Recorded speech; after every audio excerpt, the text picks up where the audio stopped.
السلام علیکم ورحمۃ اللہ وبرکاتہ۔ فہم قرآن کلاس لیکچر نمبر 558 558 سورہ الاحزاب آیات 50 تا 52۔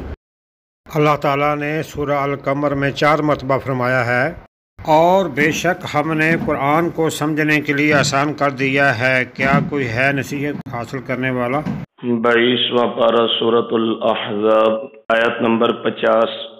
اعوذ باللہ من الشیطان الرجیم، بسم اللہ الرحمن الرحیم۔ یا ایہا النبی انا احللنا لک ازواجک اللاتی، اے پیارے نبی صلی اللہ علیہ وآلہ وسلم، بے شک ہم نے آپ کے لیے حلال کی آپ کی وہ بیویاں، آتیت اجورہن، جن کا حق مہر آپ دے چکے، وما ملکت یمینک، اور جن کے مالک ہیں آپ کے دائیں ہاتھ، مما افاء اللہ علیک، اس میں سے جو لوٹا کر لائے اللہ تعالی آپ کی طرف، وبنات عمک، اور آپ کے چچا کی بیٹیاں، وبنات عماتک، اور آپ کی پھپھو کی بیٹیاں، وبنات خالک، آپ کے ماموں کی بیٹیاں، وبنات خالاتک اللاتی، اور آپ کی خالہ کی وہ بیٹیاں، ہاجرن معک، جنہوں نے آپ کے ساتھ ہجرت کی، وامرأۃ مؤمنۃ، اور وہ ایمان والی عورتیں، ام وہبت نفسها للنبی، جو ہبہ کر دیں اگر اپنے آپ کو نبی صلی اللہ علیہ وآلہ وسلم کے لیے، ان اراد النبی ان یستنکحها، اگر نبی پاک صلی اللہ علیہ وآلہ وسلم کا ارادہ ہو ان سے نکاح کرنے کا، خالصتا لک من دون المؤمنین، یہ آپ کے لیے ہی خاص ہے مومنوں کے علاوہ، قد علمنا، تحقیق ہم جانتے ہیں، ما فرضنا علیہم فی ازواجہم، جو ہم نے فرض کیا ان پر ان کی بیویوں کے بارے، وما ملکت ایمانہم، اور جو ان کے دائیں ہاتھ کی ملکیت یعنی لونڈیاں ہیں، لِكَيْ لَا يَكُونَ عَلَيْكَ حَرَجٌ، تاکہ نہ ہو آپ پر کوئی تنگی، وَكَانَ اللَّهُ غَفُورًا رَحِيمًا، اور اللہ ہمیشہ سے بخشنے والے مہربان ہیں۔ تُرْجِي مَن تَشَاءُ مِنْهُنَّ، مؤخر رکھیے آپ ان میں سے جس کو چاہیں، وَتُؤْوِي إِلَيْكَ مَن تَشَاءُ، اور اپنے پاس جگہ دیجئے ان میں سے جس کو چاہیں، وَمَنِ ابْتَغَيْتَ، اور طلب کیجئے، ممن عزلت، جن کو الگ کر دیا اپنے، فلا جناح علیک، آپ پر کوئی گناہ نہیں، ذالک ادنی، یہ زیادہ قریب ہے، ان تقر اعینہن، کہ ٹھنڈی ہوں ان کی آنکھیں، ولا یحزن، اور نہ وہ غمزدہ ہوں، ویرضین، اور وہ راضی ہو جائیں، بما آتیتہن، جو آپ ان کو دیں، کلہن، وہ سب کی سب عورتیں، واللہ یعلم ما فی قلوبکم، اور اللہ جانتے ہیں جو تمہارے دلوں میں ہے، وکان اللہ علیما حلیما، اللہ ہمیشہ سے جاننے والے حلم والے ہیں۔ لا یحل لک النساء من بعد، نہیں ہے آپ کے لیے حلال کوئی عورتیں اس کے بعد، ولا ان تبدل بہن من ازواج، اور نہ ہی یہ کہ ان کے بدلے آپ کوئی اور بیویاں بدل لیں، وَلَوْ أَعْجَبَكَ حُسْنُهُنَّ، اگرچہ کہ آپ کو اچھا لگے ان کا حسن، إِلَّا مَا مَلَكَتْ يَمِينُكَ، سوائے آپ کی لونڈیوں کے، وَكَانَ اللَّهُ عَلَى كُلِّ شَيْءٍ رَقِيبًا، اور ہمیشہ سے اللہ ہر چیز پر نگہبان ہے۔ رسول اللہ صلی اللہ علیہ وآلہ وسلم کے نکاحوں کا تذکرہ کیا جائے، صرف اسی دور میں نہیں، آج بھی کفر کی ایک میجارٹی، نعوذ باللہ، رسول اللہ صلی اللہ علیہ وآلہ وسلم پہ طنز و تشنیع کرتی ہے، اور اللہ کریم ان علماء، ان مجتہدین، ان مفسرین کے درجات بلند کریں جنہوں نے ہر دور میں ایسے لوگوں کے اعتراضات کا احاطہ کیا ہے۔ اس ضمن میں مولانا شیخ الاسلام مولانا ثناء اللہ مرسری رحمہ اللہ نے کتاب لکھی تھی مقدس رسول، ابھی وہ نایاب ہے کتاب، مارکیٹ میں کم ہی ملتی ہے۔ اس میں ان تمام اعتراضات کا جواب دیا گیا تھا۔ پھر ابھی یہ ماضی قریب میں جو الرحیق المختوم اردو ترجمہ اس کا ہو چکا ہے، سیرت طیبہ پہ پوری دنیا میں اول انعام یافتہ وہ کتاب ہے، مولانا صفی الرحمن مبارک پوری رحمہ اللہ نے لکھی ہے۔ آپ اس کو ضرور اپنے گھر کی زینت بنائیں، سیرت طیبہ پہ وہ بڑی منفرد کتاب ہے۔ اس کے اندر بھی ان اعتراضات کا جواب دینے کے ساتھ ساتھ رسول اللہ علیہ السلام کے تمام نکاحوں کی مصلحت کا تذکرہ کیا گیا ہے۔ ابھی کچھ عرصہ پہلے ہمارا بین المسالک ایک پروگرام تھا، تو مکتبہ دیوبند کے شیخ الحدیث مولانا زاہد الراشدی صاحب حافظ اللہ اکثر و بیشتر یہاں تشریف لاتے ہیں۔ ایک نشست میں یہی سوال امریکہ کی طرف سے ہوا تھا، امریکہ کے کچھ عمائدین آئے تھے، انہوں نے اعتراض کیا تھا جی کہ نبی صلی اللہ علیہ وسلم نے اتنی بیویاں کیوں کی؟ تو اللہ تعالیٰ جزائے خیر دے، مولانا زاہد الراشدی حافظ اللہ اتنے احسن انداز سے اس کا جواب دیا کہ سننے والے ورطہ حیرت میں گم رہ گئے۔ تو مختصر یہ ہے کہ رسول اللہ صلی اللہ علیہ وآلہ وسلم کے ہر نکاح میں ایک حکمت تھی، مصلحت تھی۔ عام مسلمان مرد کے لیے ایک وقت میں صرف 4 بیویاں رکھنی جائز ہے، جبکہ رسول اللہ صلی اللہ علیہ وآلہ وسلم کا یہ خاصہ تھا کہ آپ کی 11 بیویاں تھیں۔ حضرت خدیجہ پہلے فوت ہو چکی تھی، اور سیدہ زینب بنت خزیمہ جن کو ام المساکین بھی کہا جاتا ہے، یہ بھی حضور کی زندگی میں فوت ہو گئی تھی۔ 2 بیویاں یہ تھیں، اور 9 بیویاں وہ تھی جو رسول اللہ صلی اللہ علیہ وسلم کی وفات تک آپ کے حرم میں موجود رہی ہیں۔ یہ سورہ احزاب کے ابتدا میں میں نے وہ تفصیلات عرض کی تھی آپ کو کہ حضور اعلا فرما کے بیویوں سے ناراض ہو کے چلے گئے، تو پھر جب واپس آئے 1 مہینے کے بعد تو حضور نے پھر پیشکش فرمائی اللہ کے حکم سے، اسی سورہ احزاب میں آپ نے وہ تفصیلات پڑھی ہیں کہ اگر دنیا کا مال چاہیے آؤ میں تمہیں دے دیتا ہوں، وَأُسَرِّحْكُنَّ سَرَاحًا جَمِيلًا، لیکن پھر تم نبی کی بیویاں نہیں رہو گی، پھر یہ اعزاز چھن جائے گا تم سے۔ اور اگر تم اللہ اور اللہ کے رسول علیہ السلام اور آخرت کو پسند کرتی ہو تو اللہ بڑا اجر دینے والے۔ اب اس اجر کا ذکر بھی آج کے سبق میں ہوگا کہ امہات المومنین رضوان اللہ علیہن اجمعین کو کیا اجر ملا تھا۔ لہذا رسول اللہ علیہ السلام کی شادیوں اور آپ کے نکاحوں کا تذکرہ سورۃ الاحزاب کی 50 نمبر آیہ مبارکہ سے شروع ہوتا ہے۔ اللہ سبحانہ و تعالی ارشاد فرماتے ہیں یا ایھا النبی، اے پیارے نبی صلی اللہ علیہ وآلہ وسلم، انا احللنا لک ازواجک اللاتی آتیت اجورہن، ہم نے آپ کے لیے آپ کی وہ بیویاں حلال فرمائیں جن کا آپ نے حق مہر ادا کر دیا ہو۔ رسول اللہ علیہ السلام کی تمام بیویوں کا حق مہر 500 درہم تھا، ٹوٹل بیویوں کا حق مہر 500 درہم تھا۔ البتہ حضرت ام حبیبہ کا حق مہر وہ نجاشی بادشاہ نے پے کیا تھا، وہ 400 دینار تھا۔ اکیلی حضرت ام حبیبہ کا حق مہر 400 دینار تھا۔ یہ آج لاکھوں میں اماؤنٹ بنتی ہے۔ رسول اللہ صلی اللہ علیہ وسلم کی باقی بیویوں کا حق مہر مجموعی طور پہ 500 درہم تھا۔ کچھ بیویاں ایسی تھی جیسے حضرت صفیہ تھیں، وہ آزاد ہو گئیں، حق مہر ادا ہو گیا۔ حضرت جویریہ تھی، وہ بھی اسی طرح تھی۔ حضرت زینب کا تذکرہ بھی آپ نے وہ زید رضی اللہ عنہ والی آیت میں پڑھا ہے کہ اللہ سبحانہ و تعالیٰ نے آسمان سے فرما دیا آپ کا نکاح ہو گیا، وہ نکاح ہو گیا، وہاں پہ حق مہر کی بھی ضرورت نہیں پیش آئی۔ تو اس لیے میں نے عرض کیا باقی جن خواتین کو امہات المومنین کو حضور نے حق مہر ادا کیے ہیں وہ ٹوٹل اماؤنٹ 500 درہم بنتی ہے۔ یہ 9 بیویاں تھی، سیدہ عائشہ صدیقہ رضی اللہ تعالی عنہا، سیدہ سودا بنت زمعہ رضی اللہ تعالی عنہا، سیدہ حفصہ بنت عمر فاروق رضی اللہ تعالی عنہا، اور اسی طرح اماں جی ام سلمہ، سیدہ زینب، سیدہ جویریہ، سیدہ ام حبیبہ، سیدہ صفیہ، سیدہ میمونہ، یہ 9 خواتین اسلام تھیں جن کو امت کی مائیں ہونے کا درجہ حاصل ہے۔ اللہ کریم ہماری ماؤں کی قبروں پہ کروڑوں رحمتیں فرمائے، وہ جہاں جہاں ان کے مراکد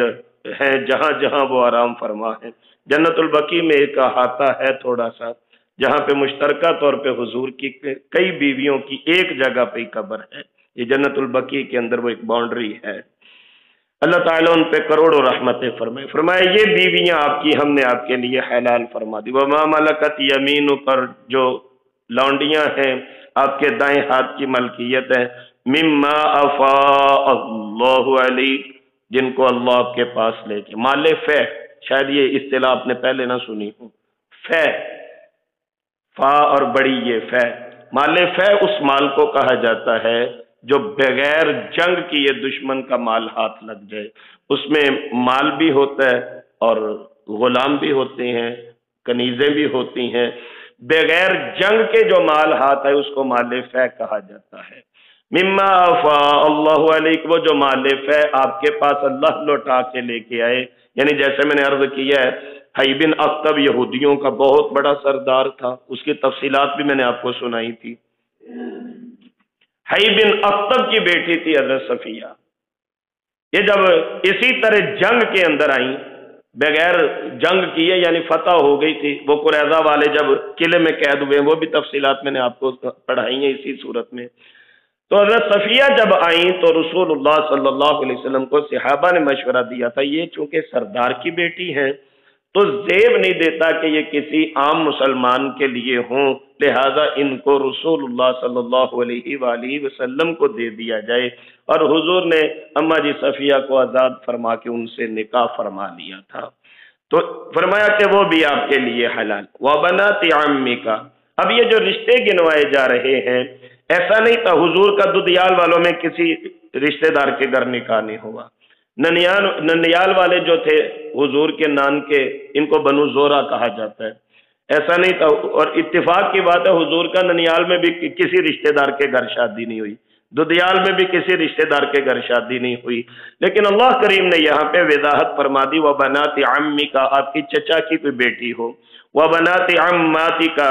آپ کی پھپھو کی بیٹی ہو، حضرت زینب کی مثال آپ لے لیں، وہ حضرت زید کے نکاح میں تھی، یہ الگ بات ہے کہ وہ بعد میں حضور کی بیوی بنا دی گئی تھی۔ وبنات خالک، آپ کے ماموں کی بیٹیاں، وبنات خالاتک، آپ کی خالاؤں کی بیٹیاں، کون؟ اللاتی ہاجرن معک، جنہوں نے آپ کے ساتھ ہجرت کی ہے، یعنی اسلام کے لیے قربانیاں پیش کی ہیں۔ وامرأۃ مؤمنۃ ان وہبت نفسها للنبی، اور وہ خواتین جو اپنے آپ کو رسول اللہ علیہ السلام کے لیے پیش کریں کہ ہم سے نکاح فرما لیجیے۔ بڑی دلچسپ ایک بات آپ کو سناؤں، حضرت انس رضی اللہ تعالیٰ عنہ اس عورت کا ذکر فرما رہے تھے، ایک عورت آئی تھی، وہ کہنے لگی حضور میں آپ سے نکاح کرنا چاہتی ہوں، میرا جی چاہتا میں آپ کی بیوی بن جاؤں۔ سرکار نے فرمایا تھا مجھے حاجت نہیں ہے۔ جب وہ واپس جانے لگی تو وہ ایک غریب، یہ لمبا واقعہ ہے، ہماری ریلیٹڈ نہیں ہے تب عنوان سے، ضمناً بات کر دوں، وہ واپس جانے لگی تو وہ ایک غریب صحابی تھے، کہنے لگے خود نہیں کرنی میرا کروا دیجیے۔ آپ نے فرمایا تیرے پاس کیا ہے؟ کہنے لگے جی قرآن پاک کی یاد ہے اور تو کچھ نہیں۔ فرمایا جو تجھے یاد ہے اس کو یاد کروا دو، تمہارا حق میرا ادا ہو جائے گا۔ تو وہ عورت جو آ کے کہے کہ میں آپ کے لیے حاضر ہوں، میں ہبہ کرتی ہوں اپنے آپ کو، یہ بھی خاصہ رسول اللہ صلی اللہ علیہ وسلم کا ہے۔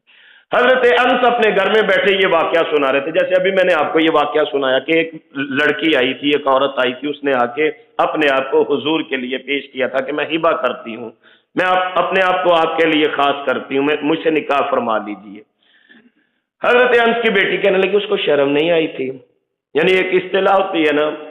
مشرق کی لڑکیاں شرم و حیا والی ہوتی ہیں کہ واقعی ایک لڑکی خود جا کے کسی مرد کو کہے کہ میں اپنے آپ کو ہبہ کرتی ہوں، مجھ سے نکاح کر لی، تو تھوڑی سی نازیبا سی بات ہے۔ حضرت انس کی بیٹی کہنے لگی اس لڑکی کو شرم نہیں آئی تھی، بڑی بے حیا تھی، وہ خدا کے کہنے لگی میرے ساتھ نکاح کر لے۔ حضرت انس نے اپنی بیٹی کو جھڑکی دی اور فرمایا یہ تو دیکھ کہہ کس کو رہی تھی، یہ تو دیکھ وہ اپنے آپ کو ہبہ کس کے لیے کر رہی تھی، سارا کچھ عام ہی تو ایک جیسا ایکول تو نہیں نہ ہوتا، وہ تو رسول اللہ صلی اللہ علیہ وسلم کا خاصہ تھا۔ قرآن نے بھی کہا ہے خالصۃ لک من دون المؤمنین، کسی مومن کے لیے یہ جائز نہیں، یہ صرف رسول اللہ علیہ السلام کے لیے جائز ہے، یہ آپ کی شان ہے، یہ آپ کی اقدس ہے، اس میں کوئی دوسری رائے نہیں۔ حضور اللہ کی ذات کے بعد سب سے ہم میں سے بہتر ہے، الحمدللہ۔ تو اللہ تعالیٰ ارشاد فرماتے ہیں وہ عورت جو آ کے اپنے آپ کو ہبہ کر دے، ان اراد النبی ان یستنکحھا،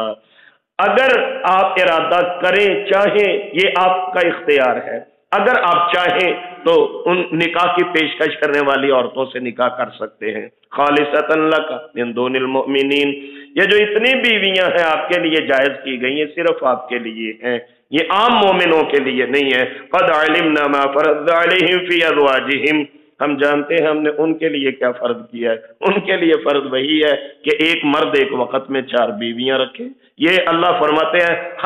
ہم جانتے ہیں کہ ہم نے ان کے لیے کیا فرض کیا ہے ان کی بیویوں کے بارے میں، وما ملکت ایمانہم، اور جو ان کی لونڈیاں ہیں، لِكَيْ لَا يَكُونَ عَلَيْكَ حَرَجٌ، تاکہ آپ پر کوئی تنگی نہ رہے۔ اب یہ جو جملہ ہے نا، جو میری ابتدائی گفتگو تھی آج کی، یہ ہے اس کا لب لباب، لِكَيْ لَا يَكُونَ عَلَيْكَ حَرَجٌ۔ نکاح بعض اوقات اس بنا پہ بھی کیا جاتا ہے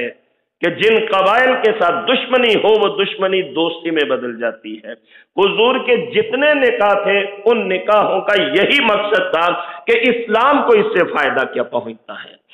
شریعت کو اس سے فائدہ کیا پہنچتا ہے، اسلام ڈیولپ کیسے ہوگا۔ حضور کے ہر نکاح کے اندر یہ حکمت اور یہ مصلحت ہے۔ ابھی وقت کم ہے، کسی وقت انشاءاللہ کسی نشست میں میں یہ تفصیلات عرض کروں گا آپ کی خدمت میں کہ حضور کے ہر نکاح کی کوئی نہ کوئی حکمت ضرور تھی، کوئی نہ کوئی مصلحت ضرور تھی۔ تو اللہ کریم ارشاد فرماتے ہیں لِكَيْ لَا يَكُونَ عَلَيْكَ حَرَجٌ، یہ اس لیے ہے کہ آپ پر کوئی تنگی نہ رہ جائے۔ وَكَانَ اللَّهُ غَفُورًا رَحِيمًا، اللہ ہمیشہ سے بخشنے والے بڑے مہربان ہیں۔ ترجی من تشاء منہن وتؤوی الیک من تشاء، ان میں سے جس کو چاہیں آپ مؤخر کر دیں، جس کو چاہیں اپنے پاس جگہ دے دیں۔ سبحان اللہ، اب یہ بھی اختیار دیا جا رہا ہے۔ ایک سے زائد شادیوں کے لیے عدل و انصاف شرط ہے۔ یہ قرآن کریم نے جہاں پہ فرمایا ہے مثنا و ثلاث و رباع، 2 شادیاں کرو، 3 کرو، 4 کرو، وہاں شرط عائد کی گئی ہے کہ اگر عدل کر سکتے ہو، اگر عدل نہیں کر سکتے فواحدہ، پھر ایک ہی بڑی ہے۔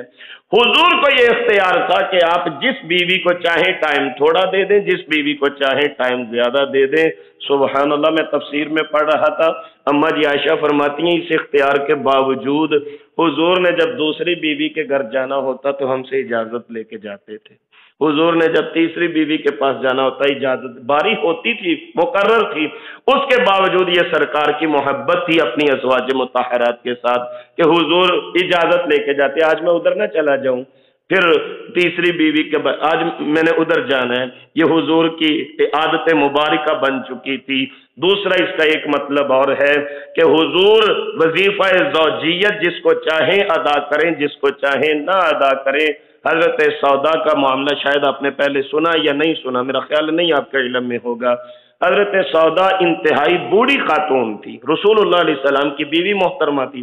وہ انتہائی بوڑھی خاتون تھی، انہوں نے اپنی رات والی باری کسی اور بیوی کو دے دی تھی، پر میں کہا حضور مجھے رہنے اپنے نکاح میں دے دیجئے، میں آپ سے اپنے ازواجی حقوق ساخت کرتی ہوں، میں نہیں کچھ مانگتی آپ سے، آپ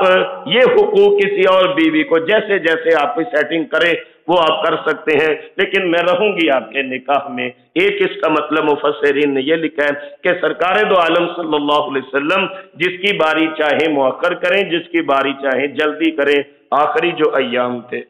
سرکار دو عالم، صحیح بخاری میں آتا ہے امام الانبیاء صلی اللہ علیہ وسلم پوچھا کرتے تھے آج میری باری کس بیوی کی طرف ہے، آج میری باری کس بیوی کی طرف ہے۔ صحابہ سمجھ گئے کہ حضور کیا کہنا چاہ رہے ہیں، اور امہات المومنین سمجھ گئی تھی کہ حضور کی چونکہ زیادہ رغبت اماں جی عائشہ کی طرف ہے، تو امہات المومنین کہنے لگی حضور آپ جہاں رہنا چاہتے ہیں، آپ کی طبیعت اچھی نہیں، آپ اطمینان سے وہاں پہ قیام فرمائیں، ہم اپنی اپنی باری کے لیے ضد نہیں کریں گی۔ تو پھر حضور نے فرمایا تھا مجھے عائشہ کے گھر منتقل کر دیا جائے، اور یہی وجہ اماں جی عائشہ فرمایا کرتی تھی اللہ آپ کے مجھ پہ بڑے احسان ہیں، لیکن 2 احسان میں نہیں بھولوں گی، توفی النبی صلی اللہ علیہ وسلم فی بیتی وفی باری وبین النہری وسہری، میرے حضور نے میرے گھر وفات پائی، باری بھی میری تھی، دن بھی میرا تھا، گود بھی میری تھی، سینہ بھی میرا تھا،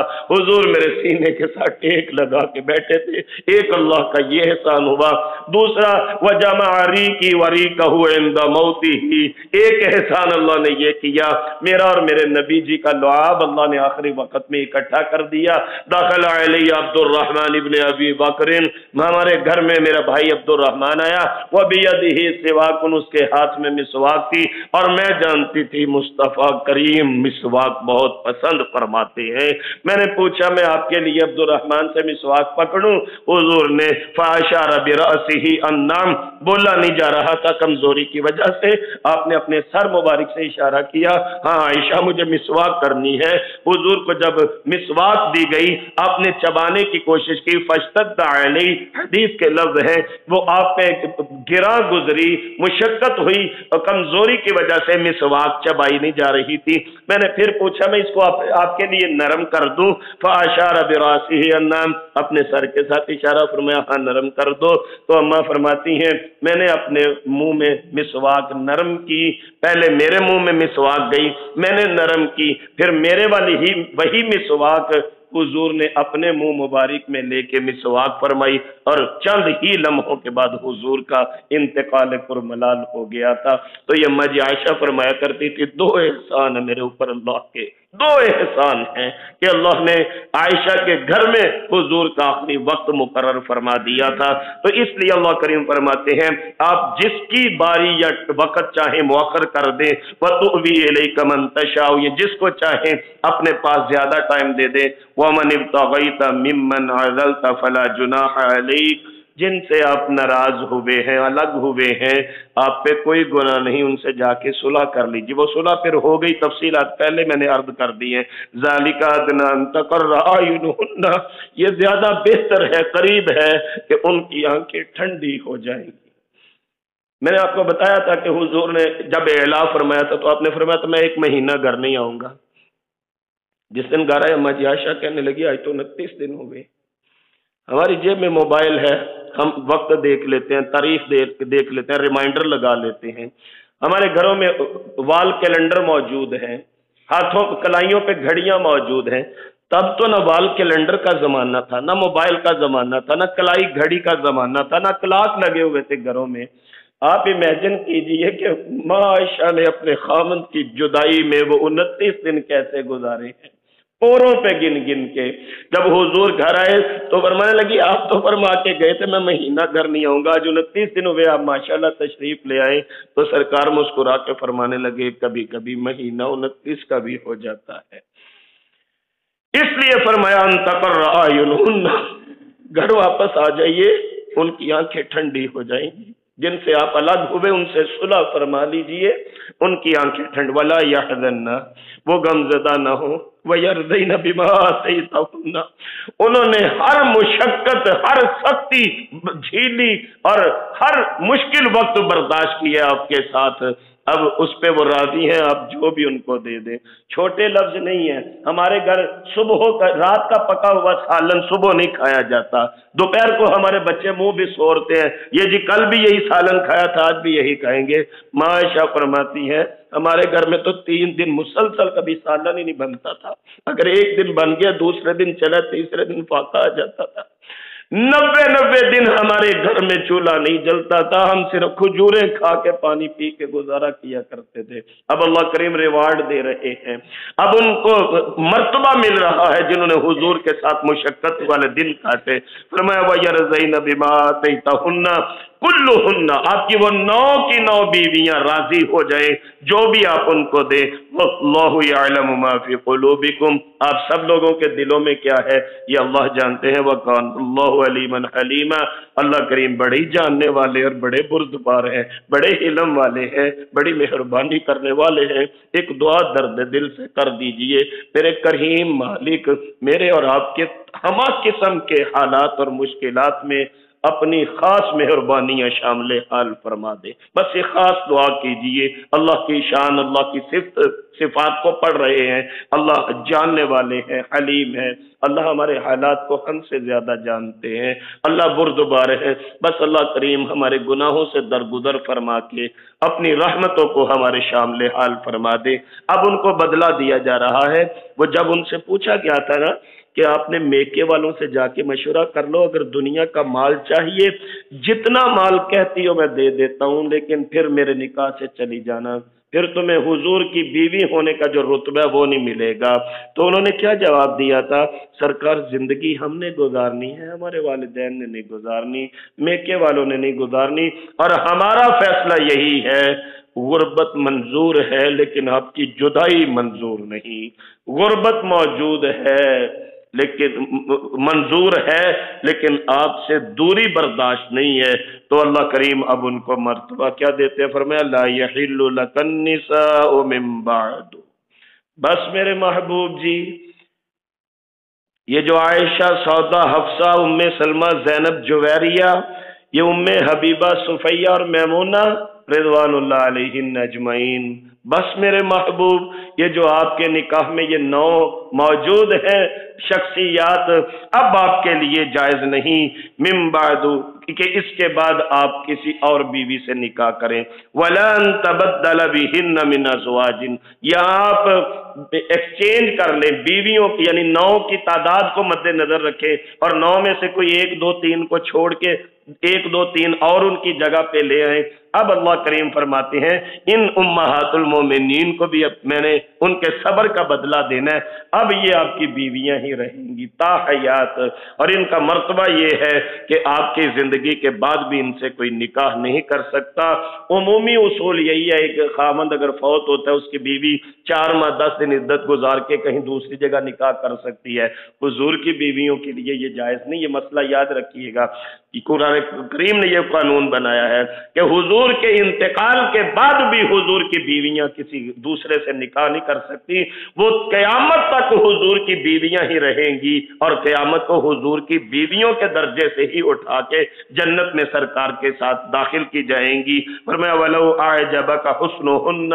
ان کے علاوہ اگرچہ کسی عورت کا حسن آپ کو تعجب میں ڈال دے، إِلَّا وَمَلَكَتْ يَمِينُكَ، ہاں یہ جو جنگی سلسلہ جاری ہے اس میں کنیزیں جو ہیں وہ جیسے عماریہ قبطیہ حضور کی ایک بیوی تھی، وہ یعنی کنیز تھی، وہ بھی آپ کے حرم میں رہتی تھی، تو فرمایا کنیزیں آپ کے لیے جائز ہیں، لیکن ان 9 بیویوں کے علاوہ اب کوئی اور عورت آپ کے نکاح میں نہیں آ سکتی۔ وَكَانَ اللَّهُ عَلَى كُلِّ شَيْءٍ رَقِيبًا، اللہ تعالی ہمیشہ سے ہر چیز پر نگہبان ہے۔ پھر اس کے بعد ایمان والوں کو سرکار دو عالم صلی اللہ علیہ وآلہ وسلم کے گھر کے آداب اور احترام بتائے گئے، انشاءاللہ بشرط زندگی اور صحت، وہ کل ہم پڑھیں گے۔ حضور کا ایک ولیمہ تھا،